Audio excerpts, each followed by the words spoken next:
అచ్చెన్నాయుడనే నేను ఆంధ్రప్రదేశ్ రాష్ట్ర మంత్రిగా నా పరిశీలనకు వచ్చిన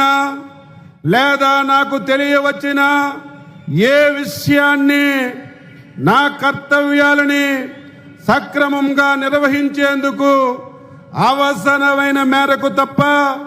ప్రత్యక్షంగా గాని పరోక్షంగా గాని ఏ వ్యక్తికి లేదా వ్యక్తులకి తెలియపరచనని లేదా వెల్లడించనని దైవ సాక్షిగా ప్రమాణం చేస్తున్నాను.